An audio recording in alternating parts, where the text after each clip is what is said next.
Ring, ring. Oh my goodness. Hello. Oh, hello. May I speak to Stephen Cooper, aka often referred to as Stephen Cooperstein? Yeah. You have him. Yeah. Stephen Cooper, welcome to the Lipstick Pickup Tone Booth. Well, thank you so much for having me. I'm so excited to have Stephen Cooper here. We're doing something different on the Lipstick Pickup podcast these days. We're trying to do a home recording. We're in the element. This is the corner in which I normally do my remote podcast, but I've decided to turn it into my tone booth and have people come over here and play show and tell with me. So I called you. I've been calling you for months. You finally got it together. Stalking what he has in his hand right now, ladies and gentlemen, a Lipstick Stratocaster. One of the last of the, I think this was actually the last Lipstick Stratocaster that was made at Charley's guitar shop. Yes. Or kind of started. He's going to tell me all about it. But this guitar is the reason why I called Stephen and have been asking him to come on my podcast, because I want to talk about this guitar and Charley's guitar shop where he worked, or the era in which you worked there. Yeah. So we've been trying to get this together for a long time, and I appreciate you coming over here. You're a working man, a working musician. And what is today? Today is Labor Day. Labor Day. Oh my goodness, great. That's like, I think it's Monday. Yes, I guess a lot of musicians is just another. I don't think about the time off. It's just Monday. Yeah, it's Labor Day, so thanks for taking time out of your Absolutely working musician. He was just telling me about a schedule, and it's busy and crazy. But I have been hassling him for nearly a year to tell me all about his Lipstick Stratocaster, and we're finally getting it together. So it's Labor Day 2025, and it's over here. And he also brought another beautiful sample of Lipstick Pickup. Yeah. Heritage, more than anything. But first I want to introduce my listeners to Stephen Cooper. We met through Patrick Sweany. We met on the internet. Yes, originally, I saw your, I think early videos with Patrick Sweany and with Matthew Page. Yes. And we started following each other. Yeah. But yeah. And then I met you in person at one of Patrick's shows, which I love to attend Patrick's Blue Monday nights at the 5 Spot. Our rendezvous was the 5 Spot. Yes. Yeah, in person twice. Wasn't it a Blue Monday night? It was. Yeah. I was seeing Patrick, and anyway, we said hi. We had a great chat, and that is the day you told me that you owned one of these. Yeah, I do remember the first time we met. I believe you graciously carried around the tip jar for Patrick. Yeah, see, I respect the working man. You're getting it. Everybody's getting paid. My middle name is Money, folks. But we met, and then the second time we met was for the Halloween event that Theron was putting on, or Twin Peaks event. And my fiance Cassie and I. They got my personal costume award. We got the award. From me. As characters on one of my favorite movies. Is it one of your favorite movies? Tannenbaums, the Royal Tannenbaums. Absolutely. We were Margot and Richie. Cass was Margot, which is one of my fashion icons, and she nailed it. And I asked Stephen if he would bring the sweatbands over here, and I forgot. He failed to comply. I forgot him. I was so hung up on finding the proper length cords. He's got a great the setup. Halloween costume fell by the wayside. I'm going to get you to tell me about that pedal board. So you're going to have to describe it to me. But that is how we met, and you know a lot about guitars. And you've been part of my intelligence network. You know, these people who know things. I remember, didn't you just recently acquire those Dan Electro? Yeah, that was gifted to me by a good friend of mine named Mike Dunton. Okay. His artist name is M. Dunton. But yeah, he had that guitar. He was moving to Brooklyn, New York, where he's living now. And he was originally going to sell it, and then he just kind of wanted it to be played. And so I got, he very graciously gifted that to me. It's cool. And then, and then Wade Kofer went through and rewired it, set it up to, my liking. And then we, went through and put in some different knobs and things like that just to make it more usable for me. But yeah, that's a guitar that I endlessly pick up around the house. It's like one of my favorite, if I'm learning material for a live set or I'm, just working on an idea, that's one of the ones I go to most frequently. That's awesome. So what was that guitar before you got this one? Like when you say you're finding you're picking this up around the house, what were you picking up before this one came into your life? Man, before that, around the house, I have a Jazz Master that I would use quite a bit. They're both just really, like the Jazz Master, they're acoustically pretty loud. Yeah. Without being plugged in. And so you can pick around things. Yeah. And I've had people tell me that about Masonite guitars. Yeah. Absolutely. Yeah. Being. I'm gonna show you because I think this is so beautiful. Hold it up for the test. But yeah, being semi-hollow. Yeah. It just gives it more projection, gives it more resonance. And it's also light. It is very light. I heard somebody use the expression couch guitar. Yeah. Something comfortable to play and. Yeah, though that expression is usually for a light guitar or just a small guitar. Oh, so but other people use that expression? Oh, okay. People love. See, I don't know. I'm not a musician. There's a small body Martin that's called a singolo. So it's like the sizing. They get gradually larger. Yeah. Depending on how many aughts are used. So you have the single O to the triple O. And people would always refer to the single O as a couch guitar. And it almost like over the years, I think it discredited in people's minds. Yeah. People are, oh, that's not a real guitar. That's a couch guitar. No, this is a sofa guitar. And you're like, no, this is a love seat. This isn't a couch. This is a love seat guitar. This is a chair and a half guitar. But yeah. I love the expression. I do too. But yeah, it's just something that's comfortable for you to have and to play. But I think those are the most inspiring guitars because a lot of creativity comes in those very, kind of vulnerable moments where you're just like not even thinking about music. You just pick something up and you're fiddling.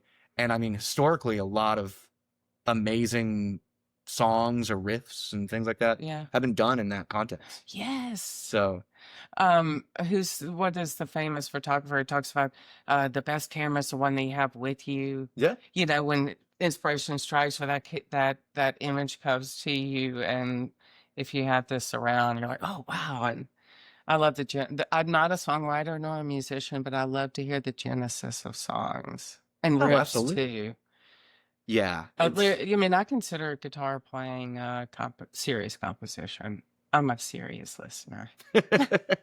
I'm meandering on topic, but I'm going to finish telling people how we met. Yes. And I haven't seen you in person in a long time, and you've been very busy. But that's why we're finally getting together. And I want you to tell me why Stephen Cooper is here in Nashville, when he moved here, and what you've been up to so my listeners can learn why you clearly know your way around guitar playing. Yeah. Or guitars too. Your knowledge for it's. Well, yeah, as far as it goes, the guitar knowledge started at Charley's Guitar Shop when I was very young. I started going to Charley's when I was 11 or 12 years old. And I just started playing guitar, and I just fell in love with the shop. Okay, what was your first guitar? My first guitar was a classical Hondo. It was a Japanese guitar that someone had... Acoustic? It was acoustic. Yeah. And it was a nylon string that someone had restrung with steel strings. Okay. Which you're not really supposed to do because it's not braced for it. Yeah. And so the bridge of pulling, it was awful playing guitar, but I loved it, and that's what I was starting to learn on. And then my mom, I had it, like leaned up on a, like a rocking chair or something in our living room, something that obviously was not stable. And she knocked it over. It had pearloid tuning heads. One of them broke. And we, back in the old days, we got our yellow pages open and we found... That was called a phone book. It was the phone book. And but From the days of these. but yeah, we looked up a guitar store, and Yeah. Charley's Guitar Shop came up. Was it the closest one to your house? It was the closest, and it was the first we found. Oh, So, wow. you know, I remember calling them, and they're like, "Oh yeah, we can fix it." Awesome. And I remember bringing the guitar in, and you know, to replace those pearloid heads, they literally, you know, you just superheat the metal of the tuning key shaft, and then press on the new piece of plastic, and then you leave it, and it forms, like just by literally superheating it and having it melt. And they did it for me, and they didn't charge me. They were like, "Oh, it's fine." You know, that was easy. They're like, took 5 seconds. You think it was because you were a kid? I think it was just a kid. like And they they just wanted to beat your allowance out of it. yeah, they just wanted to help me out. And I but love that. but I remember it was just like all these salty older dudes and all these cool guitars hanging on the wall, and I was just enamored with it. And so I kept going back, and you know, I'd ride my bike there. I'd, you know, go in after school, any chance I got. I'd always go in on Saturdays. Were they always nice to you? No, no, no, not at all. I remember one time. So the original owner for me, so you know, Charley, who, you know, made these guitars and stuff, you know, he passed in the mid 80s. Okay. And Mark Pollock was the owner from, I think, 1986 to about 2001. And so yeah, I would remember going in there once, and there was a younger guy who worked there, and he saw me looking at the, you know, the American Strats, and I was like dreaming of, you know, owning that guitar. I'd been playing for about a year, and he was like, "Oh man, you want to play one?" And so he pulls it down, and you know, I'm just playing, you know, whatever slobby blues like I knew how to play at the time. And then Mark, the owner, who his nickname was Mr. Mean, he came out and he saw Mr. Mean. Mr. Mean. Okay. Oh, Mean. Mean. Okay, good. Mean. Yeah. And he enjoyed that title. he did. He took the responsibility and ran with it. And but he saw me playing the guitar, and he comes out and he's like, "Hey kid," he's like, "You thinking about buying that today?" And I was like, "Oh, I wish." And he just takes that on my hand. He goes, "Well, maybe we'll play it when we're thinking about buying it." Oh my God. And I mean, you know, it's one of those things that's like a 12-year-old, you're not equipped to handle that sort of rejection. It really is. It's that time in adolescence where an adult does that to you. You're wanting to be an adult, and so when an adult does that to you, it's just like so tough to hear somebody. It's hard, but it's a learning. You know, it certainly, you know, I absorbed the hit. Yeah, and I was like, okay, it builds character. We talked about that, Stephen. Well, and to jump, I will get back on course of the question, but you know, to explain it though. So I started. It went from Mark Pollock, then the shop. There was a guy named Bill Sylvie who owned it for a very short time.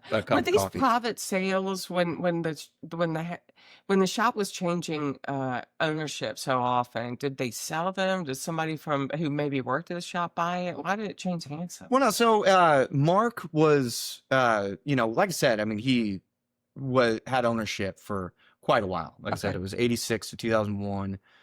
And he was just wanting to get out of the business as heavily as he had been involved. And he was moving to Marfa, Texas. Okay. And he actually ended up opening a really cool, he's since passed, but he opened a really cool guitar shop out there that was called Trans-Pecos Guitars. But he just wanted to get away from the city life. He wanted to, you know, just be, you know, uninvolved in such a heavy capacity, because he also was one of the co-owners of the International Guitar Show in Dallas. Okay. So when he sold the shop, he just sold it to a guy who, I think Bill was like a roofer, you know, like had a roofing business, and he wanted to buy the shop to give to his son, and his son had no interest. Wow. So he owned Charley's, I think, under a year, and realized that it wasn't gonna, you know, go the way that he wanted it to go. Wow. And so then the man who I worked for, he and his wife, Clay and Sheila Powers, they bought it in 2003. Okay. And I started working for them when I was 13. And is that legal? Probably not. I mean, did they pay you?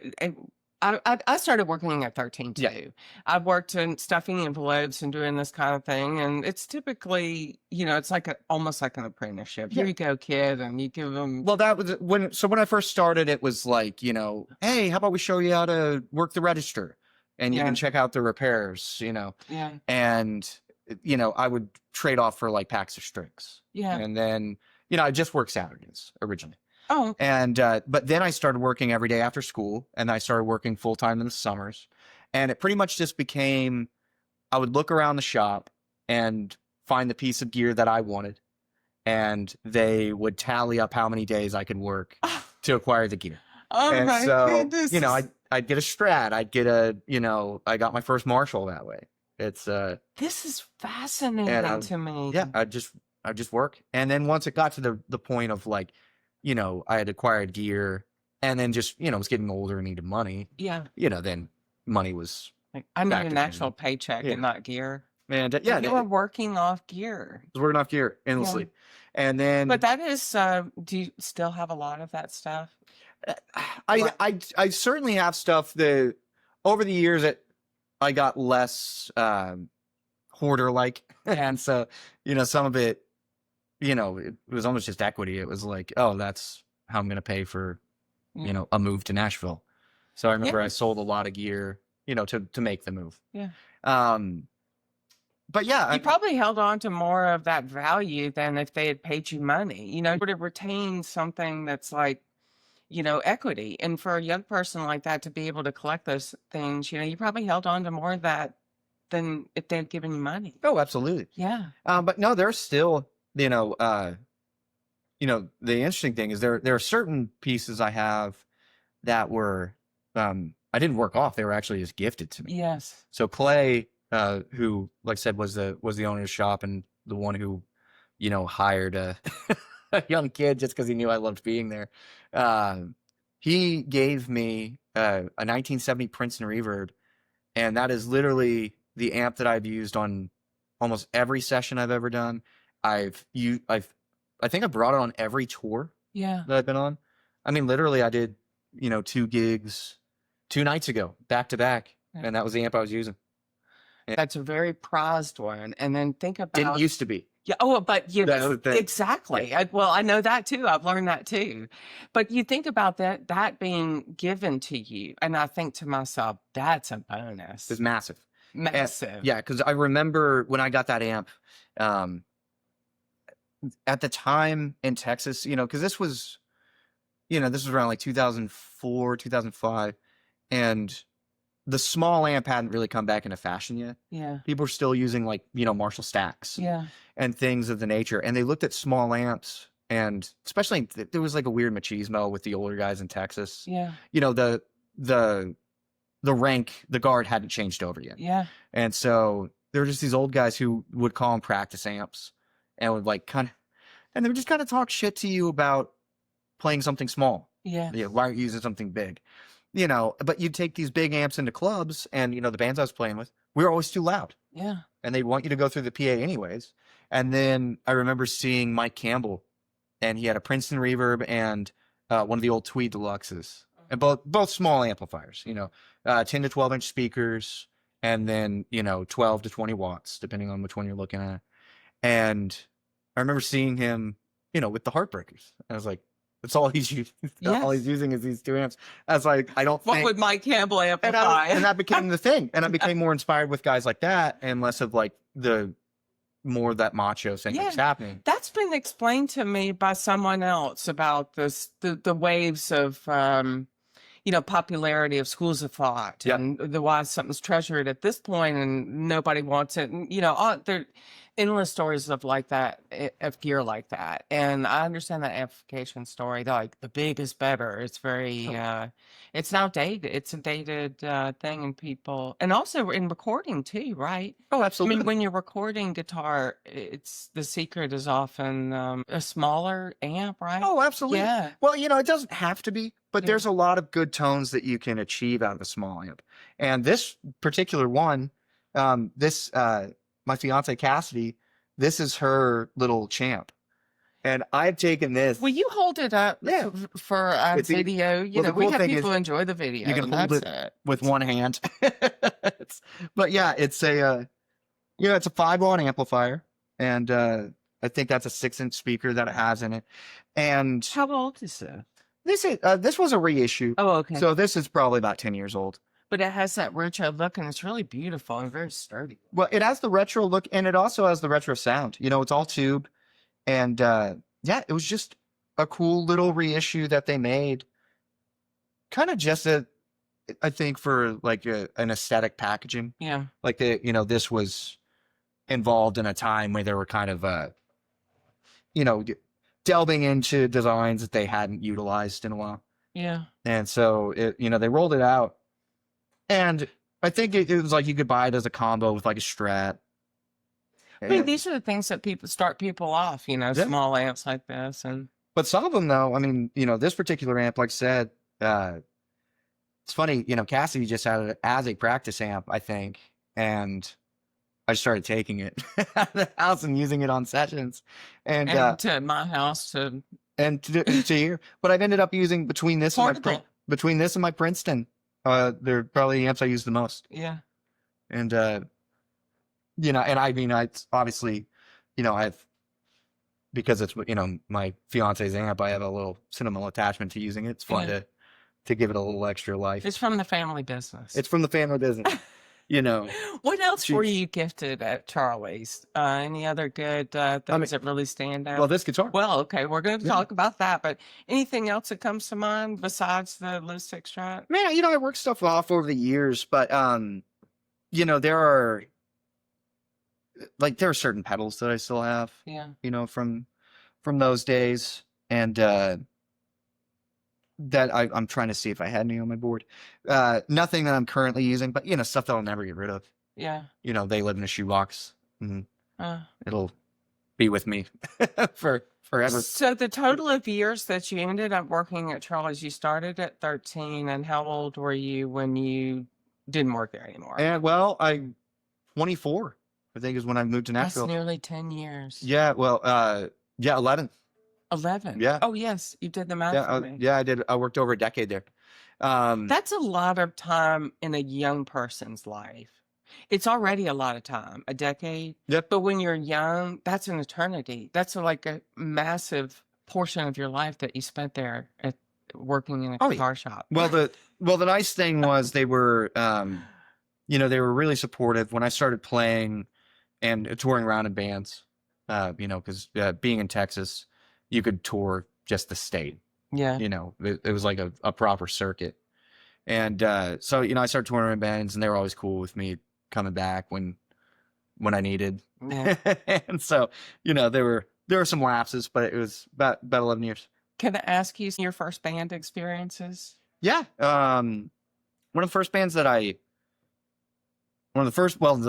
first band that I actually played out with, it was some of the guys from the guitar shop. And we did an Allman Brothers tribute that was called the Almost Brothers. And that is such a clever name. And we did the Live at the Fillmore East record, and that was pretty much it. Was there a club that you were doing this, or was it where were y'all finding your audience? I'm sure people had a lot of fun with that. We played around quite a bit, but the main club that we would play at was in Denton, Texas. Okay. And it was a club that's called Dan's Silverleaf.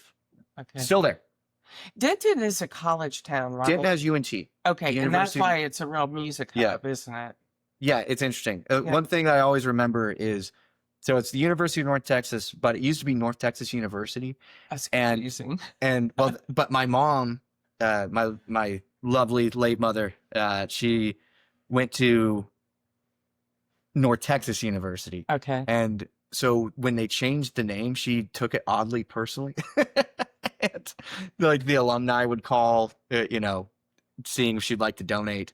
And they were like, yeah, do you want to donate to the University of North Texas? And she would always hang up the phone after saying, I went to North Texas University. I actually identify with this because I went to Southern Miss, and people always say, Southern Miss in Hattiesburg, Mississippi. Yeah. You've probably driven through there as a road person. What is that, 59 that drives through there? But anyway, makes a difference. The It's, name. yeah, yeah, and it's I feel like oddly stripping away a little bit of your your academic history. Yeah, Denton, So, Texas. I've been fans of bands from there, and yeah. I've never been there, but it has been explained to me about why any college town has a music scene. Oh yeah, Yeah, but I mean particularly UNT in Denton because it is one of the most acclaimed jazz colleges. I never knew Yeah, that. I mean it's on par with Berkeley as far as uh, Did you know that, yeah, listeners? I mean, really, it's massive, a massive. massive jazz program, and How long has it had that premier status? A long time, or I mean as long as I've known, wow? and definitely back farther than my time. Yeah, So I mean, minimally 30 years, if not insane. more. I never knew that. Um, Don't mess with Texas. you don't mess with Texas, but yeah, a lot of really good guitar players came out of that program. Jazz guitar Jazz players, players. you mean? Yeah, there was a guitar player named Clint Strong, Okay. and he was the most virtuosic jazz guitar player I think that most people could credit in the modern day. Okay. I would literally watch this guy sit and like he could hear a Charlie Parker solo. What was his name again? Clint Strong. Clint Strong. But he played guitar for Merle Haggard. Okay. And I mean as far as like virtuosic goes, you can think of a better use of the I'm term. learning that people who start in jazz, they really have the finesse. Like Harold Bradley is a source of fascination for me. Yeah. And he started in jazz. He wanted to be Charlie Christian, apparently. Yep. And so I'm understanding where jazz falls into all this. Yeah, and jazz guitar players, I mean, they're weird. It's like, because they're normally, like I said, because like I remember Clint, he would come into this shop when I was young. But yeah, if like jazz was playing on the radio, literally it could be like, any horn line that he would hear. So if it was like Charlie Parker, if it was a Miles Davis thing, he would like transpose it to guitar in real time. Wow. And it was very like, you realize that they were operating, you could see, the capacity operating on a different level. Yeah. But yeah, there were a lot of jazz guys. The thing that I always thought was interesting was, I was a young kid, playing like, bluesy rock and roll. Mm-hmm. And the guitar, like one of the main guitar professors at UNT was a guy named Fred Hamilton. And he would come to Dan's, and I mean, and he would be so nice to me. And he would, he'd, have a couple beers, but he would always point out something that he liked about me playing. He's like, oh, I love that you go for this, or that you hear that. And then I would talk to guys who were in his program, and they're like, Fred is the meanest guy, and he just tears us apart. And so he just it was just interesting seeing that he had such different approaches to, if you were studying jazz, he held you at this level. But if you're just a kid at the bar, oh, that's an interesting observation. Playing rock and roll, he'd appreciate it for a different quality. That's an interesting observation. So that's why I don't play jazz. I don't want people to be mean to me. It's I love that. But yeah, that's incredible. Back to Charley's. I'm sure there were a lot of guitar shops in Dallas, right? Because Dallas is a big city. Not as many as you think. Really? It was one of those where there were a lot of guitar shops, a lot of independents. But the problem with Dallas is we became, because it was a large metroplex, we became a chickenpox map for guitar centers, where they just started popping up everywhere. And that really, so mid-90s, there was a lot more independence. Yeah. But as the time, just kept on marching on, more and more went out of business because of those big box stores. And we had, I think at one point, I mean, I can think there was at least 4 guitar centers. There was Sam Ash, there was Mars Music, and all of these were corporate, large box stores. Hard to compete with. Impossible to compete. Yeah. They would just completely, you couldn't, the only way, Charley survived because we provided something that they couldn't, which was we would source like, cool nitty-gritty vintage stuff, modified things that the big box stores didn't have. That's what I was going to ask is, I found that most guitar shops, they have something, it's their appeal, it's sort of their niche. Everybody wants to appeal to as many customers as possible, but then people have their forte or what they're known for. And I'm curious as what was perceived as Charley's part of the market.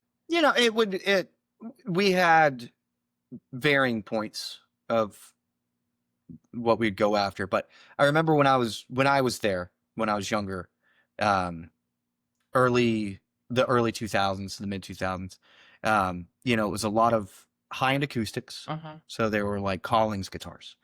And Collings at that point would never open like a big box store. I think they still only will do independents, but a high-end brand that couldn't be bought at a guitar center, boutique. Yeah. We would get vintage Martins, vintage Gibsons, and we had a great repair shop, so we could fully service them, and make them fully playable, fully operational for like touring musicians if they wanted to use it.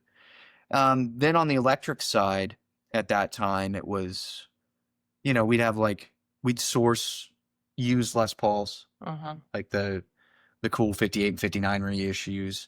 There would be, cool Dan Electros and stuff like that there at the time. As many old Fenders as we could get our hands on. Tellies, Strats, Jaguars, Jazz Masters. It's Texas. Yeah. But that was the thing. I mean, we had to have Strats. Yeah. That was the biggest thing. What is it with Texas and Stratocasters? Stevie Ray Vaughan.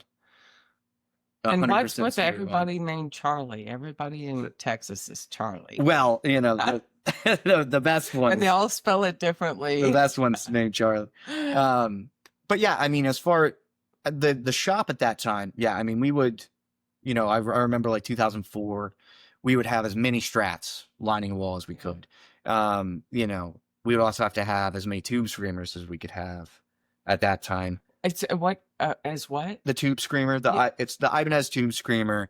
It's an overdrive pedal. Okay. That was like the Stevie Ray Vaughan sound. So in people's mind, and mind you, no one sounded like him. You couldn't. There was so much muscle and adrenaline and just sheer ferocity that made his sound. Yeah. I mean, it was big. Yeah. And they were chasing his tone and his gear and his choices. And mind you, a lot of these guys who were chasing it, were like attorneys. Oh, yes. Blues lawyers. Yeah. And, guys who couldn't play their way out of a wet paper bag. But they thought if they got all the gear, it would give them one step closer to God. Well, they did get all the gear. They got all of it. They sure got it. And they're continuing to get it. Yeah. Boy, you got that gear, don't you? But yeah, they would. I love that expression, please, lawyer. Yeah, the blues lawyer. Yeah. But yeah, the biggest thing at that point, though, was literally we would have guys who would come in at least once a day, and they would, want to buy a Strat. They would want to buy an Ibanez tube screamer, and they would want to play like Pride and Joy as loud as they could in the shop through a super reverb. And what I didn't know at the time, it was subliminally making me resent Stevie Ray Vaughan, and I had to get away from it. And now, but the nice thing was, as time went on, I remembered like when I'd listen to Stevie Ray, like proper, I'd be like, oh yeah, this was amazing. He deserved his reverence. And see, when he was really a big star, I was kind of a little too cool for him at the time in the mid 80s. He wasn't my Texas. I was more on the gritty, something that felt different, Yeah. But I've listened to a lot of Stevie Ray Vaughan in the last couple of years to listen to the Lipstick Strat. We're going to get into why this guitar is legendary and all this stuff at some point. But I've listened to it, and man, what a fine guitar player. Supernatural is the word I use to describe people like players like that. Yeah, when I was a kid, I would seriously, he had a live record that was called Live at the Elma Combo, and I would listen to that endlessly. Yeah. But it was like, yeah, it just, for some reason in my, impressionable brain, it became diluted hearing people trying to mimic something that you could not mimic. Yeah. But you hear people do that everywhere. Yeah. People do it with Hendrix, people do it, people try to be someone else. Yeah. But it was just such a heavy concentration of people doing it, especially at the shop that Stevie Ray, was known for. So people felt like they were making the pilgrimage, and, it was like, we do other things, folks. Yeah, I can see that. and I tried to get away from it as hard as I could. But then being able to look at it, through a proper lens of being older. How did Stevie Ray Vaughan and the relationship start there? They were tight, right? Didn't he write a song? He did. Stevie Ray Vaughan wrote a song about Charley, correct? When Charley died. It was called Life Without You. So what started the relationship? So Charley's opened in 76. Okay. And, obviously I never knew Charley, but I would always get a lot of really good stories about him. And Clay, who, like I said, purchased Charley's. He was a former customer, of Charley Wars, of the actual man. And he had a great story of, his wife Sheila buying him a 66 Strat, which he still has to this day. And it, was his birthday present. And just like how helpful, Charley was to like, a seemingly, petite woman coming in, not knowing what to buy, and didn't like pull a one over on her, but actually sent her with a great guitar. Yeah. That, like I said, Clay has kept for all these years. Like the way she got treated. And like the way she got treated. And, but yeah, so Charley was just, by all accounts, a very fun, charismatic guy, a legendary drinker. He could, there are stories that guys would tell about, him just trying to get his key in the car and people having to take the keys away. But he was just a really cool guy who sourced and really was one of the pioneers that used guitars were becoming valuable. They weren't just things that hung on pawn shops. Yeah. It was, he was seeing what was very loved and what was admired by, the working and recording musicians. And but he also saw the value in it. So he really created a market. But everything that I learned about him was, he would sell guitars to rock stars and make his money. But people like Stevie, who were kind of young and, didn't come necessarily from or have any money, he would endlessly help them out. Yeah. And so with Stevie, that was the big thing with him and being in Dallas. Anytime, he needed guitars repaired, anytime he needed to, borrow gear, Charley would, be of service. And then Charley's partner and guitar tech, Renee Martinez, ended up as Stevie's career progressed, he became his touring guitar tech. Wow. So that is a relationship. But yeah, that he was helping him, a patron of the art, so to speak. Yeah. Mentorship and helping him with the affordability of the gear he needed. That's amazing. That's the thing, is I think people just really forget how just fucking poor you are as a guitar player most of the time. That's why I like the Dan Lecha story, because they were affordable. Yeah. And that's why I love those stories of not everybody gets a guitar shop from their dad. And it's the best kind of support you could to support somebody like Stevie Ray Vaughan as a youth. And you had the same experience. Oh, yeah. I mean, not by Charley himself, that shop being helpful to you and acquiring gear and... Oh, yeah, man. No, yeah, Clay and Sheila, they were huge. Yeah. And give me the opportunity to, to play gear and then sometimes to own gear that I never would have. I never would have afforded it in a million years. And it was just this neat time. But yeah, for the Stevie thing, for his relationship with Charley, Charley would, like build him guitars, just kind of like odd birds sometimes. Like there was like a yellow. Would these be Charley, or if you knew, would these be Charley's things that they dream up together, or That do I you don't know. anything? The bet from what I understand through stories, a lot of times it was just kind of like hot rodding with whatever parts he had. Because there was like, you know, he had there was a guitar that Stevie had. It was, I think it was like a early 60s Strat, but it had been like gone through and someone gored it out the middle for like a bunch of humbuckers, you know, like 70s mod. And so Charley took it, he painted it graffiti yellow, and then just put in a single one neck pickup, single coil. And then, you know, put Stevie's initials on the pick guard and like gave him it. Okay. You know, because he's like, oh, I think it'd be fun. And then the original Lipstick Strat. Yeah, this is what I'm dying to know, and for my listeners to know that this started somewhere. Oh, yeah. And we think we're pretty sure it started at Charley's guitar shop. You know, and I don't know anything about the lore, so you're going to tell me. Yeah, well, you know, the thing is, I thought about it a lot. There were, you know, if you look at like bands like Television and, you know, like kind of the seminal,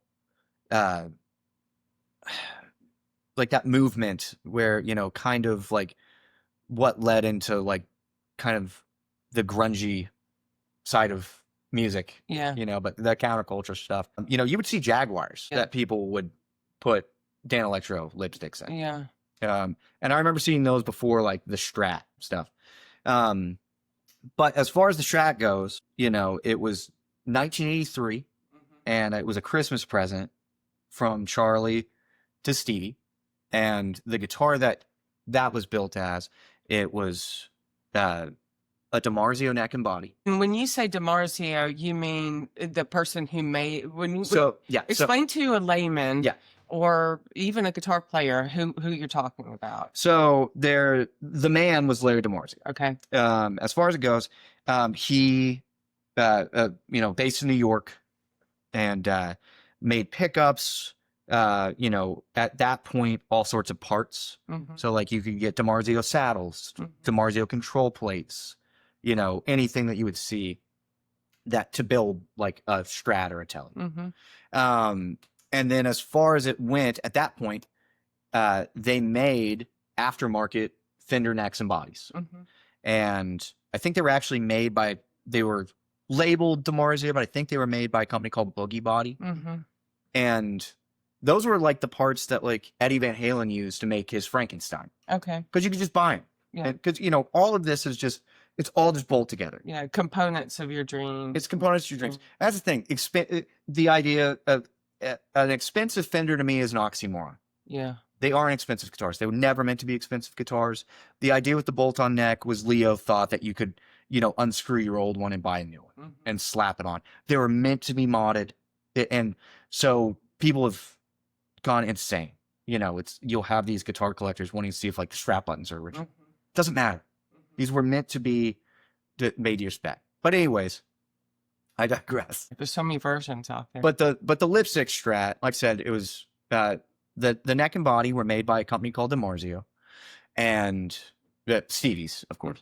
And what made his special is the fretboard was ebony, you know, which is going to be a denser wood than rosewood. It's heavier.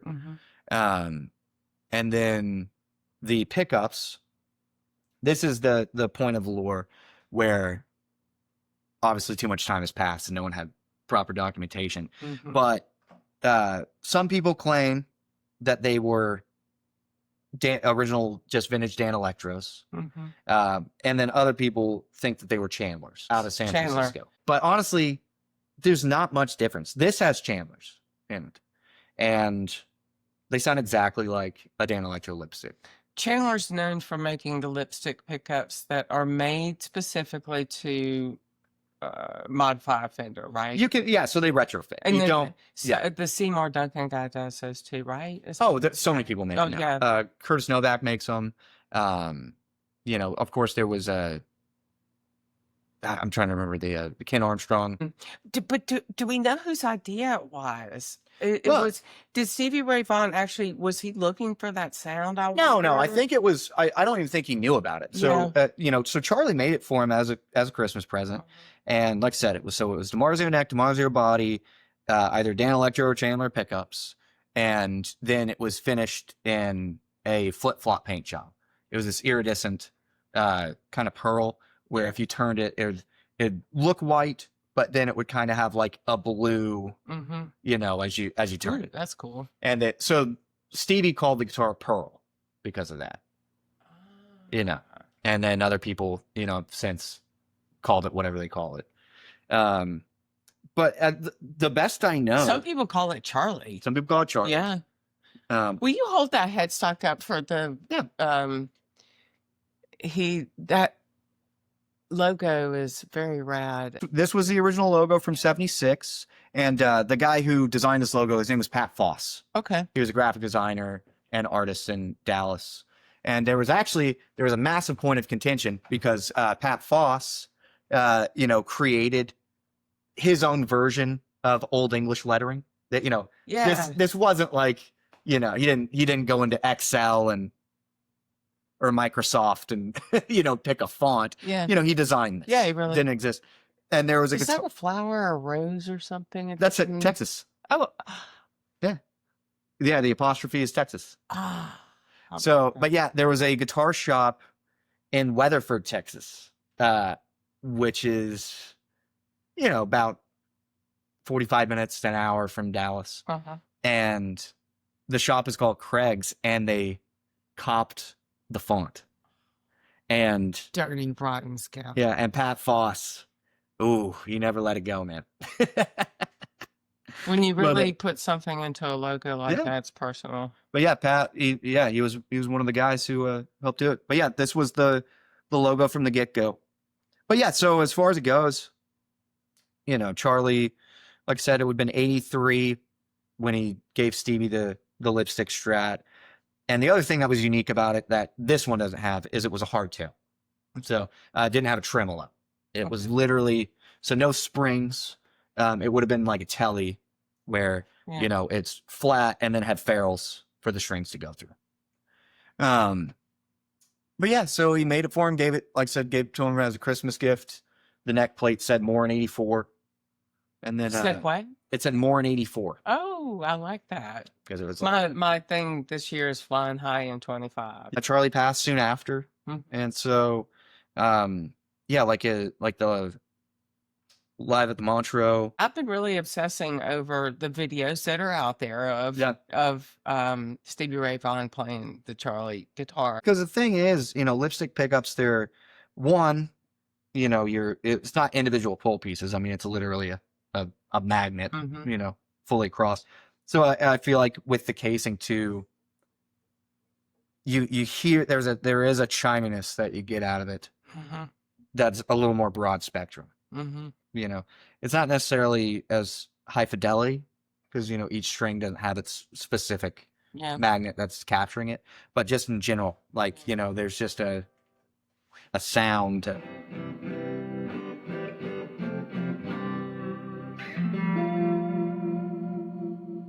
And the best way to describe it to me is it's chiming, but that I think people forget. It's like Stevie would play his and the lower output, but he'd play it through like his overdrive pedal or fuzz pedal, and there would just be an interesting interaction between that guitar and his rig that was definitely less aggressive than some of the other guitars. And I really like that sound personally. Yeah. I want to hear you play some more, but first I want to ask you, on what day did they decide to give you this guitar? Like, tell me, do you remember, like, hey kid, here you go? I mean, tell me the day that they presented you with this. Well, I was, grown at this point. Okay. So this was, if memory serves, they made me this guitar in 2011. Okay. And I think but the neck plate says 2012, but I think we just had them printed. Yeah. Just to have them. Yeah. But no, so the interesting thing was for working at the shop that had the storied history of the Lipstick Strat for Stevie. Uh-huh. He wasn't the reason I wanted a Lipstick Strat. Charley Sexton was. Oh, yes. Yeah. So I saw Charley Sexton playing with the Archangels. Yes. I think it was one of their reunions. Yeah. And he had, which I've come to find out through being able to talk to Charley a little bit and get to know him through a couple friends. Mm-hmm. He had an ESP Strat that was given to him, but what I've read was that Ron Wood gave it to him. Ron Wood? Of the Rolling Stones. Damn. Gave Charley the prototype ESP that looked just like, a Strat. And I guess at the time, like, Charley was using like higher gain amps and wanted something to balance it. So he put Chandler's, so it'd be chimier and cleaner.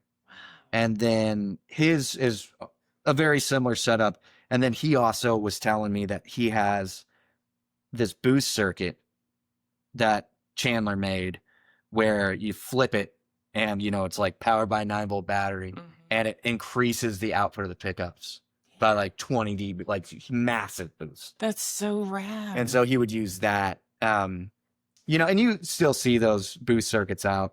I didn't really want to put a battery in my guitar because then it dies and then you don't, I'm not unscrewing my pick guard. I love the Archangels. I love Charley Sexton's guitar playing in all capacities, but I really love that Archangels record. Sexton knows exactly what he's doing when it comes to gear. He knows everything he's doing. Yeah. I mean, dude, he's just the coolest dude. He's very precise. He is the coolest guy in the room. I did meet him once. Tell me more. If you haven't listened to it, and everybody needs to, especially if you like Americana. He had a record that was called Under the Wishing Tree. It was 95. And it's like literally he created the genre that everybody calls Americana. And I don't feel like he got credited for it. Like, if it wasn't for like that record and like, Buddy and Julie Miller stuff, I don't feel like the idea of what people think of Nashville Americana would exist. I believe I have that record on compact disc. After we stop recording, I'll go see it. I have all his records. I've seen them a bunch. Oh, yeah. And I love your assessment of that, giving him credit for that. I've always said that he's a fabulous songwriter. He's a hard hand, too. Elvis Costello, Bob Dylan. Yeah. It's not, I mean, he played with Bowie, yes. like Last Spider Tour. It's insane. Yes. I mean, he really is. He's got serious range. The day that I did meet him, it was because he was in the Blaze Foley movie. He was Sounds. Great movie, Sexton by the way. is a fun actor, too. Way to go, Charley. Great movie. Yeah, Ben Dickey as Blaze. He's fabulous in it. I went to the premiere at the Belcourt. Ethan Hawke was there. With Ben, right? Yeah. Yeah. And I was there, and I ambushed Charley behind the building. He was back there taking a smoke, and I went over there and introduced myself. That's when I met Charley Sexton. We have friends in common. It wasn't the creepiest thing. No. And that's the thing is, like, I don't know, like, I don't know Charley. Yeah. It's like he played with an artist that I played with named Nikki Lane. Like, they would, cross over. And then he did a lot of stuff over the years with my friends in the Texas Gentlemen. And he's good friends with my buddy Ryan Egg, who's a fantastic guitar player, phenomenal guitar player. And so it makes it to where, when I find myself in a room with Charley, I can harass him about gear for 5 minutes and not be completely off. It's so cool. He would be the kind of person that you would want to know what his choices were. Oh, yeah. Oh, I got to tell you this story. I went out to Texas in the winter. I've been talking to you about Texas. I love that you're from Texas. Were your parents both from Texas? No. But might as well be. Yeah. My dad was Kansas, Oklahoma. Yeah. Through his childhood. And then my mother was South Dakota. Yeah. But both, my dad, I think my dad ended up landing in Texas late teens. Yeah. And then my mom, she she was in Texas at like 5. There's a lot of pioneer spirit there. And I've been talking to you about Texas all year. I've gone on a couple of road trips out there. And I think I asked for your advice about things to do. I reached out to you before I went. I drive into Austin and it is freezing. And I get my Airbnb and I didn't even realize I was off of Conquer Street. So I go to the little taco shop on the corner and I walk in, Charley Sexton eating chips and salsa. And this taco place is Garro's. I did not even know, is that how you pronounce it? The legendary. I didn't even know that that's where I was staying. And I come out of the bathroom and there's Charley Sexton sitting at a table eating chips and salsa. And I walked over and I said, Charley Sexton, do you remember me? Oh, yeah, yeah. You know, he tried, you know, may have remembered me, may have not. But I thought it was so funny that I touched ground in Austin and I go to get something to eat and he's sitting right there in the corner. It was the most Texas thing that could have ever happened to me. Let's know you're in Austin. Man. And I said the dumbest thing too. I said, what are you doing here? That was the dumbest. Charley, if you listen to this, I'm sorry for saying something so dumb. I was like, what are you doing here? He was about to play at the Continental with somebody and I had no idea. Yeah, he's one of those guys who, I mean, I think there are actually 4 of him, you know, for the amount of places you see him at. I remember I was playing Kayamo, the cruise. Yeah. We had the same joke about Jim Lauderdale. Because literally anywhere you'd look, he'd be guesting with an artist, and then you'd be watching a, you know, band 5 minutes later on the opposite end of the cruise ship. Or teaching Tai Chi. Our thing was, it's like, yeah, there are 4 Jim Lauderdales on this ship. There's the only way that he could be so many places. And awe. But yeah, you want to hear a little bit of it? Yes. So we'll just start clean, and then we'll make some. Tell my listeners what you got on your pedal board because I don't know how to do it. So yeah, as far as it goes, like the pedal chain or however you want to talk about it, I have a volume pedal that I use. That's an early wall volume pedal and a tuner. Then I have one of my oldest kept pedals. It's an Analog Man Sunface. And that is a fuzz pedal that's kind of based off the old fuzz face Dallas Arbiter that you'd see like Hendrix using and things like that, but made by Analog Man. And yeah, kind of hard to find now, and they go for way too much money. But I bought it off of a methy dude in a pawn shop for $45. Way to go. So that's my kept one. Then I have one of my favorite pedals ever. It's called a Super Hornet. And I'll actually show you how this one sounds real quick. So this is a pedal that's made by a really sweet guy named Nick Greer. And this is an octave fuzz. So you get the fuzz thing happening, but then you also get this higher octave that's kind of loose. And I use it for like raunchy stuff. I use it for kind of making fake cello sounds in the studio. But just as a fuzz pedal, it's got that, you know, just a...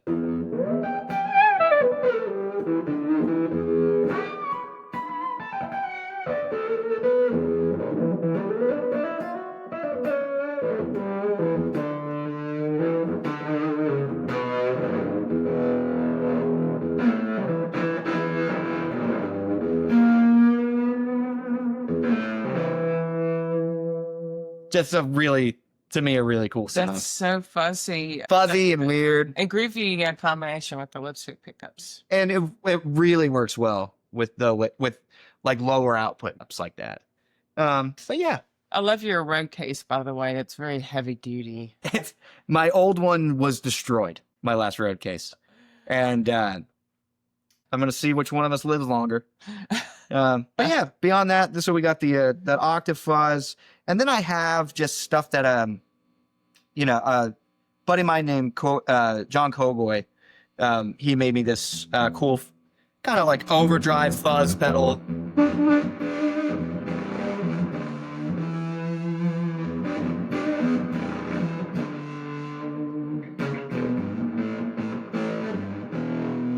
That can get really rappy, really raspy, weird. Like, it's just can sound like an absolute dying battery.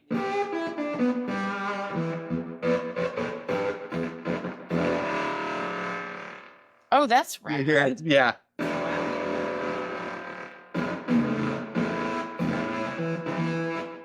Almost. Interesting thing is there's a lot of people who that type of fuzz sound, and this pedal, by the way, I don't want to, put it into such a limited box. It can do anything. It can sound, like an old amp just cranked. It can sound like that. But guitar players have different terminologies. Like they'll call that Velcro because it has that like shh kind of sound. Oh, it's not ripping. They call it Velcro fuzz. Yeah, it sounds right. Some people call it 8-bit fuzz because it sounds, like very, old Nintendo limited, and it's fidelity. It's rad. But yeah. What kind of song would you use that on? Give me the full spectrum of that, rather than just play the sound for me. Explain how you would use it, Yeah, I mean, so for that, I used it on a band I play with, Indianola. We have a song that we're putting out called Death in the Afternoon. Uh-huh. And, I mean, it's literally like you'd hit a chord and when we were recording it, where because of the sound, it's like you can't even really hear the full chord. It's just.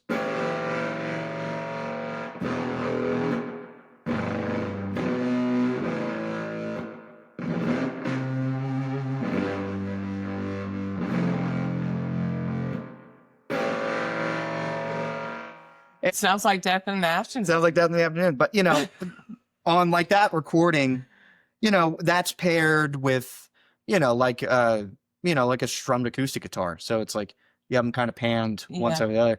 So you have something very natural and then something very cinematic, decaying and rotting next to it. When are you going to show me the sensitive side of that Lipstick Strat? Oh, we'll do that. So, so there's, what I really like is, kind of doing ethereal stuff. So, you can have just a.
It's definitely more ethereal, but and that sort of stuff. It's like, you have delay, you put on a longer trail reverb. Because that's then you have it with it. And it's gives you all that atmosphere. Yeah.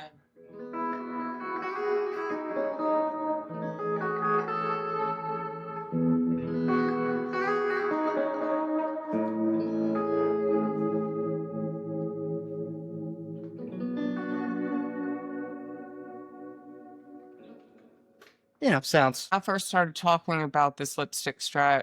You wanted to get some work done to it, and our friend Wade Kofer, shout out to Wade Kofer, who is so always busy and he does great work. And I've recorded a podcast with him. What kind of stuff did he do to that for you? Oh, he just put it back together for me. Yeah. Yeah. Why was it, when you say why wasn't it together? Because I took it apart.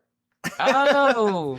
Yeah. You took it apart. I took it apart. Yeah, this guitar has had, different necks, different pickups. At one point, it didn't have lipstick pickups. Is it because you kept changing it, or were these necessitated by repairs, or what? No, this was just chasing the sound. This guitar, literally at one point I changed so many things on this guitar, it became another guitar. So I changed everything. Oh, okay. Everything. But the thing is, I kept all the original stuff. Oh, okay. The thing was, I was really into rye cooter, and I wanted to build what he called the cooter caster. Yeah. And so that, has like an old lap steel pickup. We'll have an old bull foil in the neck. And I had those pickups. Yeah. And so I had those put in. Gotcha. And then I wanted a different neck. And so I had a maple neck that I put on this.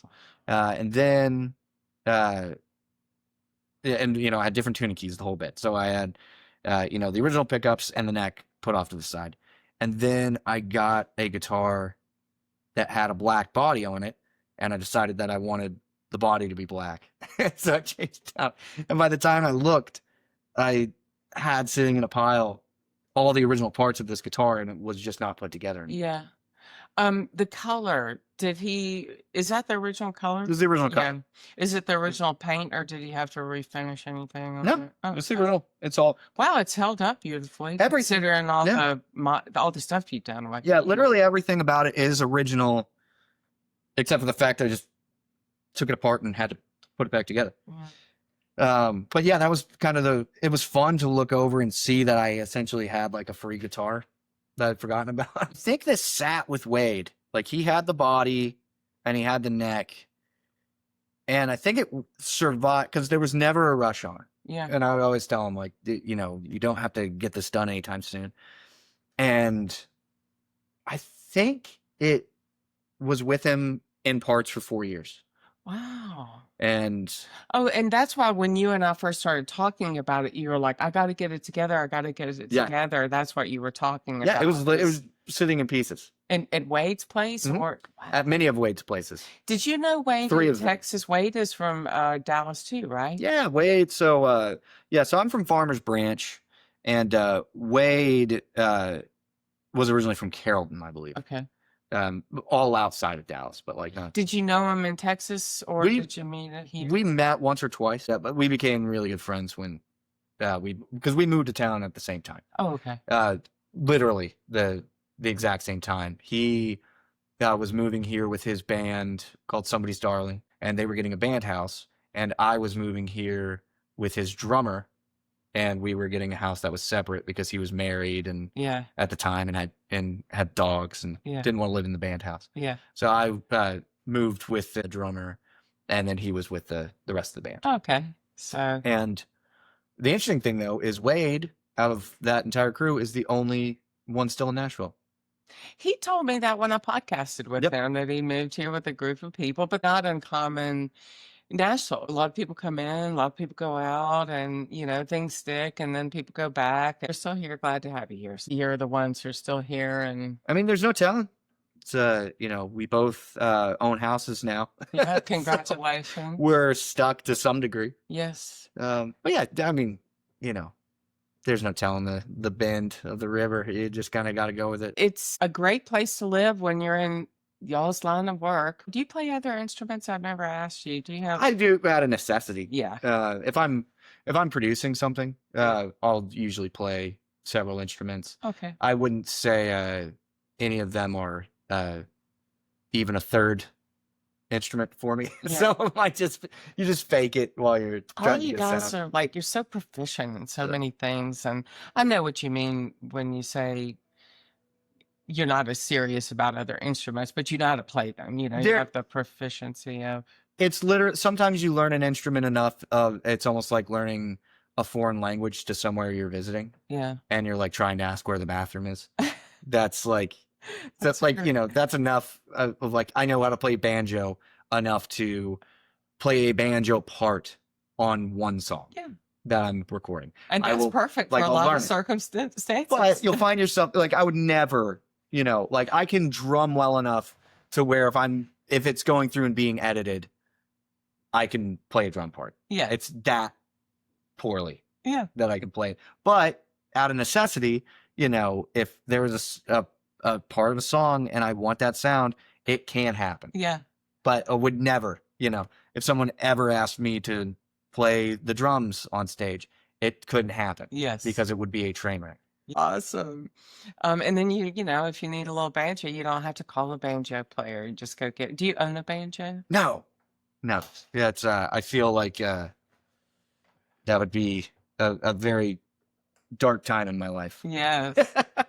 I'll take this one. So there was an old joke, by the way, about the, have you ever heard the one about the banjo player who left his banjo in the car? Okay, I don't think I've heard this one. Someone broke out his window and left another one in. Oh, that's harsh. That is very harsh. The other banjo joke I knew as a kid was, do you know the definition of perfect pitch? Throwing a banjo in a dumpster and hitting an accordion. Oh, that's so mean. Well, you and me and our other mutual friend, Matthew Page, are going to have to duke that one out because he and I are fans of the banjo. And I love his banjo playing. I love the banjo. It's a great instrument. I'm sorry to Matthew if he's watching this. Your banjo. I'm defending you, Matthew. I'm defending the banjo. In defense of the banjo. In defense of the banjo is going to be. So I think the sound is really, it's about resonation and amplification before there was electricity, and I appreciate it. I was always drawn to, as a kid, like massively drawn to. I remember listening to Neil Young's Old Man. Yes. And James Taylor plays the banjo on that. And it's like, yeah, if you remove the banjo from that song, it's like lost its bones. It deflates in a weird way, you know. Have you, this is really as a question out of left field, have you watched the Billy Joel documentary? I haven't. It's interesting, but I'm a fan of his music, and I've been listening to a lot of his early stuff, and it has banjo on it, and it's quite interesting. Cinematic, it brings storytelling, and a lot of times you don't even realize it's there, and then you hear it, and I like it. Yeah. Right. Banjo. No, I feel like there's a lot of instruments where it's like you kind of have to listen for them on records. Yeah. I mean, that's obviously, sometimes it's just a smidge. Yeah. Just like what you were saying, like if somebody needs me to put a little banjo on, I can put a little banjo, because a lot of times it is just a little bit. A little bit of banjo is a lot different than a lot of banjo. Well, I mean, it's, I feel like that lives in a world too. It's like, obviously, you've learned a lot about, the choral sitar. Yeah. And I mean, it's, a lot of that, it's like the intro for like Signed, Sealed, Delivered. You're not hearing choral sitar for the predominance of the song. It's for that intro, And it's one of the greatest intros of all time. I told Stephen that I wanted to hear about this recent acquisition. Yeah, I think it's been about a year. Like I said, my friend Mike Dunton, like I said, gifted me this. And I just immediately took it to Wade because originally, these have like your double neck. Mm-hmm. They have the stack knobs, and so it's it's volume tone right on top of each other on the same pot. Mm-hmm. And that is just a recipe for disaster for me, because like I work my volume knob a lot. I was watching you doing that when you were playing, and so like I'll go for, if I went for it and this was stacked, mm-hmm. I would just accidentally roll off the tone, mm-hmm. and then have to adjust. You have to. There's way too much finesse that goes into, adjusting those stack knobs. And I like the caveman. Mm-hmm.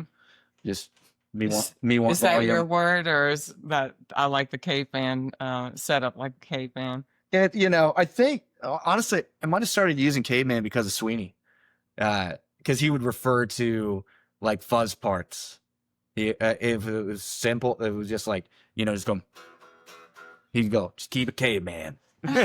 Basic. Just keep it dumb. You did some road time with Patrick Sweany, didn't you? Did a lot of road time with Pat. Yeah, Pat and I, we toured together from, I think, 2019, pretty heavily. Maybe 2018, 2019, and he and I were on tour when the pandemic hit.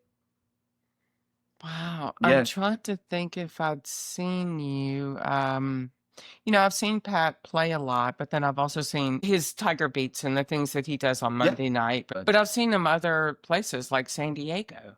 Yeah. My husband and I were in San Diego, and he was playing at the Soda Bar. Do you know this club? Oh, it's apparently legendary. Then you probably saw me play. So I'm so glad we're going to be in San Diego, and apparently you're playing. He goes, "Oh, you're going to love it. That place is legendary." And I went and I brought some of my classmates from Jackson Public High School, from Cali High School in Jackson. I brought them to the show, and it was packed. Dude, we got the bar in the middle, and then on both sides, it's a really deep club too. I'll tell Soda you. bar. Well, one of my favorite times I was in San Diego, and we were playing the soda bar. I was playing with Nicole Atkins Okay. at the time, and we had a day off. And my friend Natty, who was a friend of mine from middle school, and she turned me on to like all sorts of punk bands. Yeah. And like we got like deep into like punk culture. And she was living in San Diego. Yeah. And we were planning to hang out, and then she hit me up. And the night before we played Soda Bar, the second singer for Bad Brains was playing Soda Bar. And so we went to the show, and I remember the best thing though, at the time they had this door guy who was like an old New York dude. Mm-hmm. And I told him, I was like, oh yeah, cause he's like asked for ID. And I was like, oh yeah, man, I'm actually playing you tomorrow. And he just started like giving me shit. And he's like, because there were people behind us, he's like, oh, we got a celebrity. This guy's playing you tomorrow. Oh boy, it is that kind of place. And I was just like, okay, And then the show, came around, and he was all right. He was cool. But I distinctly remember though, seeing the Soda Bar as a punk club and watching Bad Brains, people moshing and like doing the whole thing. And then the next night we played, and they had like tea candles, and they're kind of like setting a jazz mood. San Diego's surprisingly interesting. You can see the punk thing there. Oh yeah, it's huge. Yeah, San Diego's an interesting city right there on the Mexican border too. So yeah, man. I mean, it's like, and I feel like, there's, of course, Soda Bar. You'd be in of a smaller venue, then you have Belly Up, and never been there. I mean, it's legendary. Yeah, it's one of those where it's like everybody's played there. Yeah, but what I really like, one of our mutual loves, Lucinda Williams. Mm-hmm. She always does like residencies there. Really? Yeah, over the years, she'll like. It's one of those where she'll play there with not necessarily residencies, but like if she plays there, they'll be like, Jackson Brown will show up. Just all these sit-ins. Southern California. Just a vibe. But I asked Steven to show me this one because I love it. It's so beautiful. I don't know what they call that creamy. It's like a vanilla white. Yeah, it's like, I mean, it's probably it's very just autumnal. Very, I mean, it has a proper like ivory. Yeah, ivory. And I love the chocolate brown. I love it. I love the binding. I love the fact the knobs match. But yeah, this one is interesting. Let's not wash you out in vert. But this one.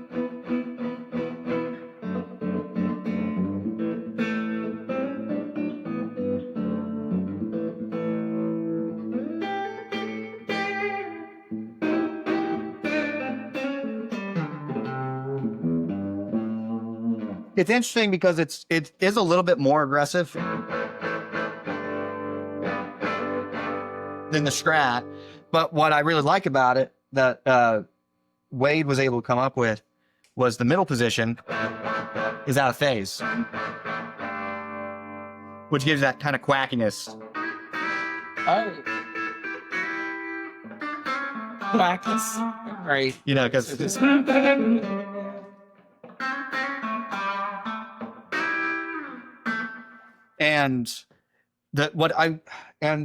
I'm gonna butcher the reason why, but I think it's like a parallel wiring.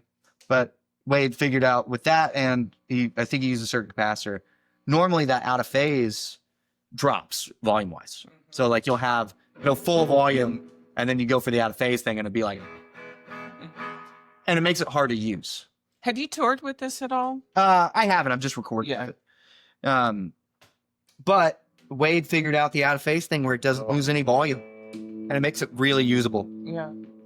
And it's one of those too where it's like I play a lot of slide, and there's definitely a cool like having that quackiness with the slide.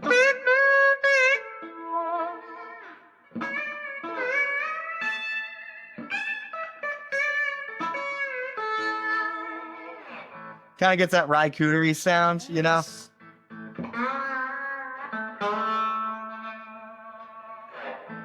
Which I dig, I dig it a lot. But this has just become, like I said, a very comfortable guitar for me to grab. Why do people like to give you guitars? I'm It's not- not about I'm not going to think about it too much. You just got to take no question. You got to The take universe. it's, I try to pay it forward as often as I can. You know, I've given away, you know, a fair amount of gear, and some of it comes back, some of it doesn't. Some of it you don't know you're giving away until I mean, you lend it to somebody. There are guitars that it doesn't necessarily mean that they don't come back. There are guitars that you give to someone and then you see, or you loan to someone and you see that they've used it immensely. And it's become like a part of their sound. And you realize that you never would have done the thing that they did with it and that it means something to them. And also, it hadn't been in your life in like 6 years. Yeah. You're like, why would I ask for that back? Well, You know, if you're a person like me, you would reach out to him and say, I'm going to need some money for that guitar I lent you. well, You want to buy it? if it was just sitting on like a hook in a studio, Yeah. then it's, hey, give me some money. Yeah. But if you just see that people are still using it, it's like, dude, you know, in your mind, you can be like, well, it's still mine. Do you want to willingly admit how many guitars you own? Or you told me you're less of a hoarder these days. Less of a hoarder these days. Okay. You talked about your life touring and that you try to take care of your guitars and you don't have any of those tragic stories of them walking off and that you bring them into your hotel room under your supervision. So you want to travel light. Is a pedal board like that what helps you need less guitars? In terms of range, the stuff that you're doing when you're like, is this the pedal board that you always tour with? Yeah, this is Yeah. pretty much it. I mean, things will change, you know, sporadically. You know, we'll yank off, you know, like a fuzz pedal and, you know, throw on like a different drive. It just depends on who I'm Yeah. playing with. But yeah, I mean, my approach, you know, there are guys who have songs where it's like, I need this specific guitar or I need this. Usually as a side man, it's like, I just don't have that. Yeah. You know, the guitar that I usually take as like my number one is a Tele that was made by Charley's back in it was the first one they made. And you know, Wade Kofer, he wired me a gold foil pickup in the neck as kind of like a hotter Tele bridge pickup. And so for me, I can get most of the sounds that I need out of it. And then of course, like, you know, obviously what color you're painting is through the pedal board. You know, if you're wanting the ethereal thing, or so if I have something that just has good bones for the bass sound, I'm good. I mean, the Telecaster is that guitar for so many people, the Swiss Army knife. I was watching you play that Stratocaster, and I was wondering how you feel about the comfort, the difference between a Tele and a Strat. And I know the pickup's notwithstanding, the actual size and shape of the guitar. What is more comfortable to you, a Strat or a Tele? Oh, as far as it goes, I've become more of a Tele person. Yeah. Just because of the Tele that I have. You know, I don't know if that's, you know, a broad thing where I would, you know, reach for any Tele. But as far as that guitar goes, that is my comfort. Yeah. I mean, I grew up playing Strats. Yeah. So there's a home base feel to that. Did I give you an option if you're from Texas or Dallas? You have to play a Strat, right? I mean, I didn't give myself an option. I mean, I wanted a Strat more than anything. And issue one. Yeah. And I just remembered, you know, I remember when I was first starting to play, and there used to be, it was called the Fender Frontline magazine, and they were it was a magazine that Fender would put out just for their products, but you know, they would incorporate a bunch of bands. So like, you know, there'd be like Mark Knopfler holding a Strat, and you know, then you also had like the modern stuff, like you'd have like Tom DeLonge from Blink-182, yeah, you know, holding up a seafoam green single humbucker Strat. And I just remembered like looking at those, and the Strat just looked so cool to me. Yeah. And then they would have, you know, the Hendrix Voodoo Strat where it had the reverse headstock, and of course Stevie Ray would be in there. But it would predominantly be Strats at the time. It's the emoji on your phone. It's, you know, it is, it really is the icon. It harkens. I meant to ask you, when you started playing, you were 11, when you started playing guitar, and it was an acoustic. Yep. Did we talk about the first electric yet? The first Did I electric, ask you what were your first electric ones? my first electric was it was a Kramer. Okay. So, the 80s guitar. Yeah. So the brand Kramer was acquired by Gibson, and Gibson just bought whatever they could find in the late 90s, early 2000s, and they just to put under their umbrella. Yeah. And so they had Kramer as one of them. They bought like Slingerland drums. They had Tobias basses. Wow. But there was what they did was they took the Kramer and they just made Strat copies. Gotcha. And so my first electric was a blue Kramer with 2 single coils and a humbucker. And I remember, I think I wanted the humbucker and I wanted the guitar that looked the way it did because of Billy Joe Armstrong from Green Day. I was about to ask you, when you were 11, who were your guitar players that were influencing you? Your reasons for gravitating to the guitars are one thing, notwithstanding, but the playing. Who was really getting into your brain and influencing you? Well, the bands that I liked, at that time, like 10 or 11, I would listen to my older sister's Weezer records. Okay. And I really liked that. I loved, one of the first records that I bought with my own money was Green Day Stookie, and that was huge. I just loved the big power chord set. Power chord, exactly. I was there, older, but I was there, and I remember that was a big time. Huge time. I loved Weezer and Green Day, and they're still at it. I know. Yeah, they're still at it. Yeah, the interesting thing is I did. It's a weird, just to think about.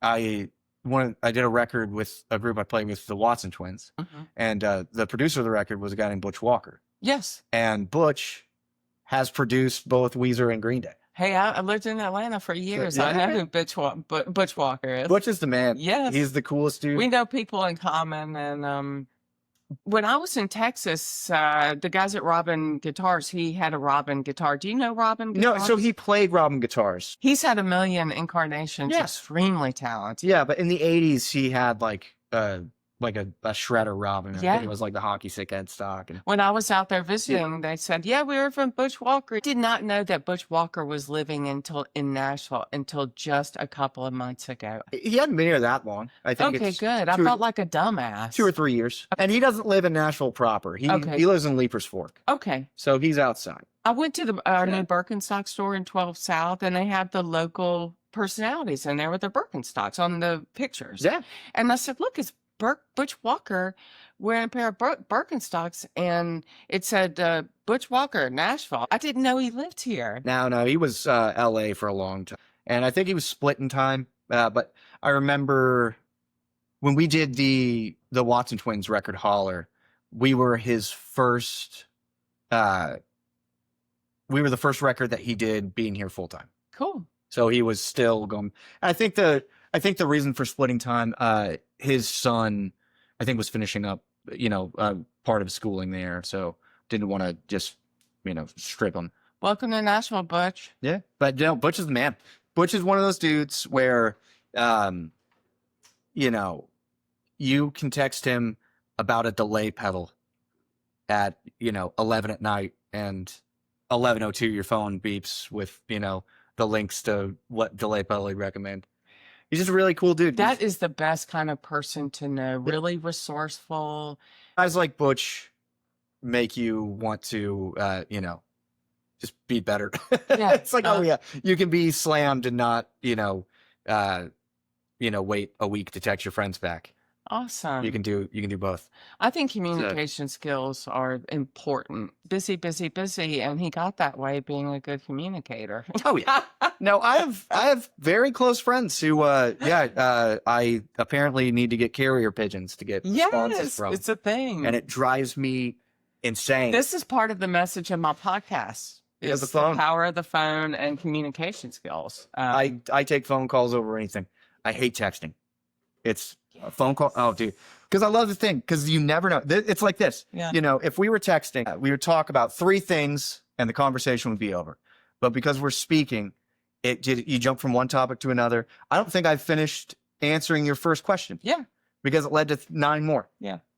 I moved to Nashville I remembered your first question. Yes. I moved to Nashville in 2014. So I've been here 11 years. Yeah, as far as we got distracted by the guitars. I know. But as far as it goes, when I first got here, I had a really and still a very good friend to this day, a guy named Chase McGillis, great bass player. He goes by Chase McBass with his friends. I like it. Which I love. But I mean, Chase is one of the most stand-up dudes I've ever known, and an amazing bass player. But he had been here for quite a while already, at least 5 years, maybe 10. Mm-hmm. And he was established. He knew artists, and he just kept recommending me to people. Oh, and so he got me a lot of my early work, and just kept throwing. And I met a lot of friends I still have to this day because of him, and we still keep up. And he's still out playing, but he also is. He builds houses, actual real houses. He has his own company. Yeah. Okay. Great. Good for him. And he's also employed worked with and employed a lot of musicians over the years. Oh, that's excellent. Who needed, side hustle. Yeah. But yeah, great guy. But yeah, was responsible for, at least 3 of my first gigs in town. And well, people are throwing you guitars and throwing you gigs, and it means that you are liked and respected too as well. It really matters in this town, especially when you're early on. But Chase afforded me the opportunity to not have to just grind as hard on self-promotion and just focus more on playing. Because, if you don't have someone like that in your corner and you move to Nashville, you're just throwing and seeing what sticks. And, you're going to the 5 spot and hoping that somebody wants to jam or, it's like it's very vulnerable. You have to have, I see people doing it and I see it work out. I'm like, oh, that was super ballsy of them to do. Yeah. It's cool that worked out. But, it's hard to go into a room full of strangers and be like, hey, I like the way you sound. Would you want to play together?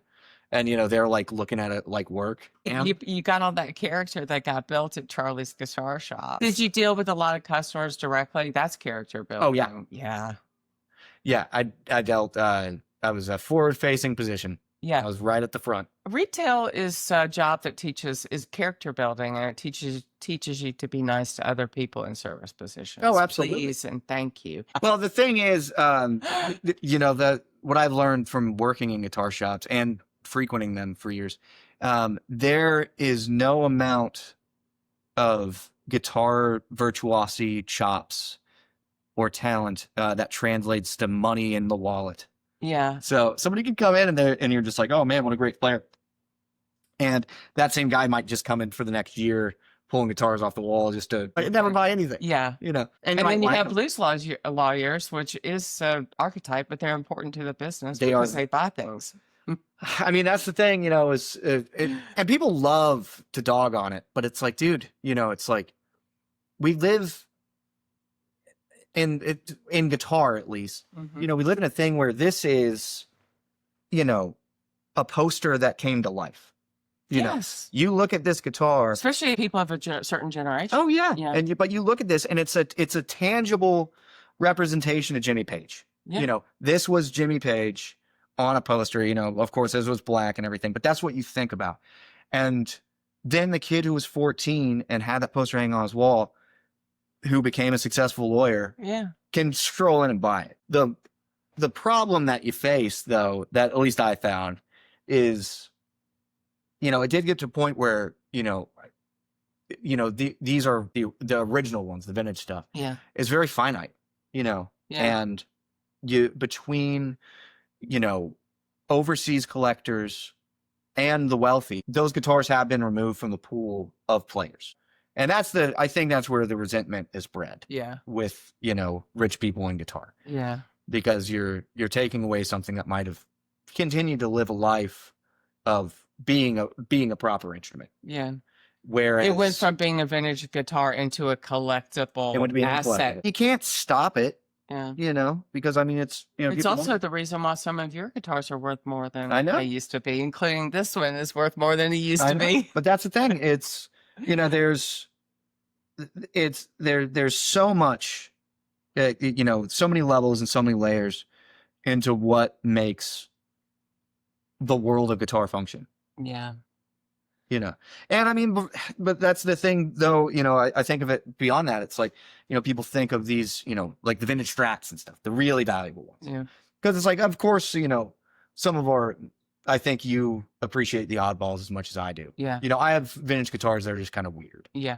They, you know, while they have value, they don't have like, you know, the Astronomical. You know, they don't have a down payment on a house. But the ones that do, sometimes I think about it. I'm like, okay, yeah, this period happened, you know, 60 years ago, where these became something that somebody used. Buddy Holly used one, and it became huge. Hendrix used one, and it became huge, and it started to become iconic.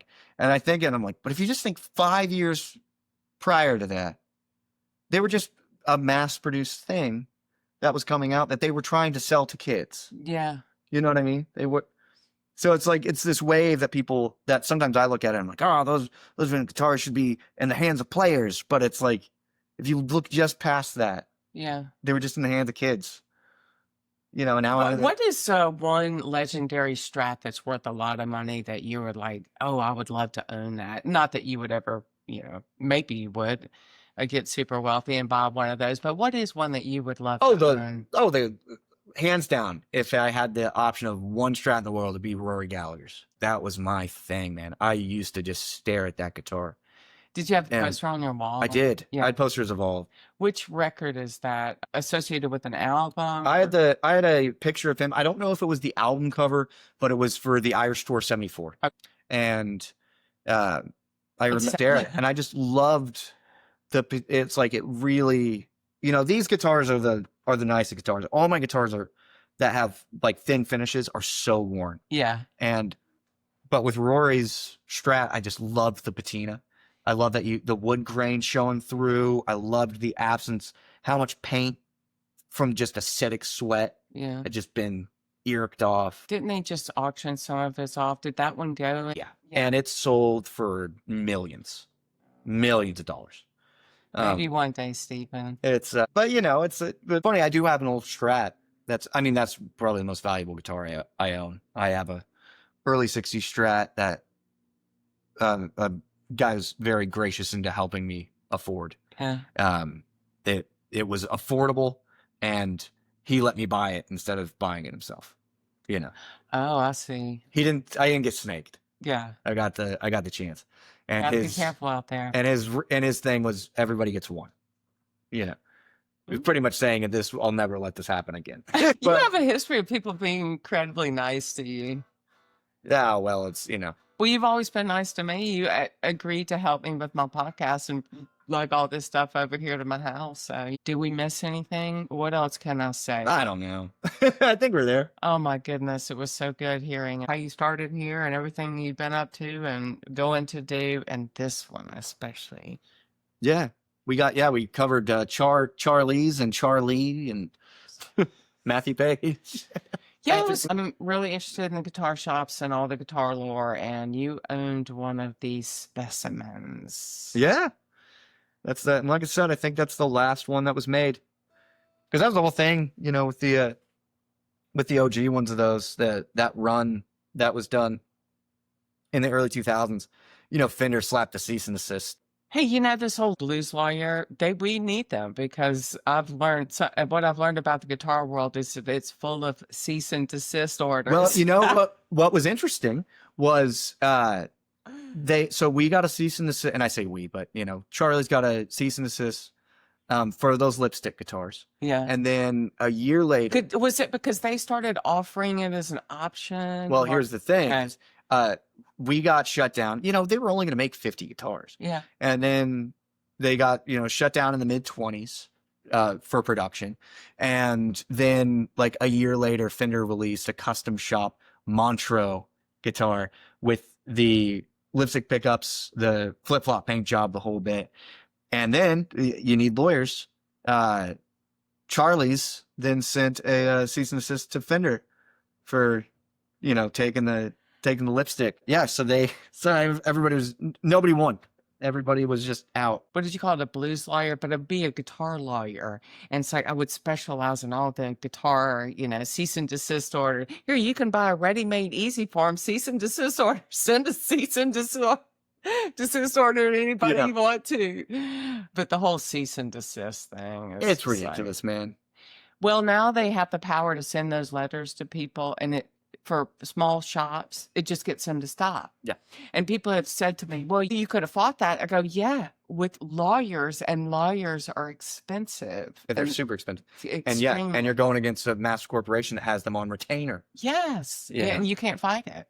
One of my favorites was there was a company and the company's still around, but they're called Satellite Amps. They bought or acquired Gibson Epiphone had a model that was called the Coronet. And it was it was released at the same time as the Les Paul Jr. So it was a single pickup, just a slab body of mahogany. But it was an interesting guitar because it was actually, when they came up with the idea from it, it was a Telecaster that Gibson traced, and then they just mirrored it. So it was a Tele on both sides. But it was a really cool guitar, and it had gotten used a lot throughout the years. Like Steve Marriott and Humble Pie played in one, and Peter Buck and R.E.M. played one. It was like it had a lot of use. But Epiphone and Gibson hadn't used the design in quite a while, and the patent came up for grabs. And so Satellite Amps got it, and then they produced a really cool guitar. But over the span of a few years, I guess Gibson decided they were wanting to release the guitar again, and they had some guys of eminent domain and seizing it back. But they sent a cease and desist to Satellite Amps, and the guy took the cease and desist letter and made a guitar and had that as the pick guard. Oh, that's brilliant. So that's brilliant. Yeah, there's a lot of legal things to consider when you're in the guitar business. It's too much. Yes, and in the music business too. The music business has everything. You slowly become your own lawyer, your own publicist, your own, You are doing well. I don't know how long we've been recording. You have given me a nice portion of your Labor Day that you. Well, thank you. You earned. I know you earned it. You worked really hard, and I appreciate you coming over here and playing show and tell with this one. It was really about this one, but I got to see the recent acquisition. We love that one. And when I say we, well, thank you so much for having me. Thank you, Stephen. I hope to see you perform live sometime soon. I know you're busy. Got Americana Fest stuff coming up. Oh, yeah. Who are you playing with? I'm playing with the Watson Twins. We're doing a show at Vinyl Tap, and then we're also doing a show at the Exit End. Okay. And then I'm playing with a guy named Evan Bartles. We're doing the Basement East. I'm going to be checking that out. I've never seen the Watson Twins, but I've been following along. How long have they been together? A long time now, right? Oh, yeah. I mean, naturally, they're identical twin sisters. Yes. So I didn't mean like that, but them as recording artists. I think as far as like the putting out their own, their own body of work, I would imagine that. So they put out a record with Jeannie Lewis that was called Rabbit First Coat. Yeah. Where it was credited as Jeannie Lewis and the Watson Twins. Yeah. And I think that was one of their first, and that was 2006. Yeah, that's a long time. So, and then see that's now nearly 20 years ago. I know. That's a long time ago. Yeah, I mean, we're looking down the barrel at anniversary shows. That's it happened so fast. Yeah, I need to get out there and put some can in Americana. Okay, so grab your phone. I'm gonna let you hang up. Thank you, Stephen. We're done. Bye from the Lipstick Pickup Podcast. If you hear excellent tone and the sound of birds chirping, it means you've made it through an entire episode of the Lipstick Pickup Podcast. You're as free as a bird now, but I hope you'll join me again soon. Comments or questions? I can be reached at emily@thelipstickpickup.com.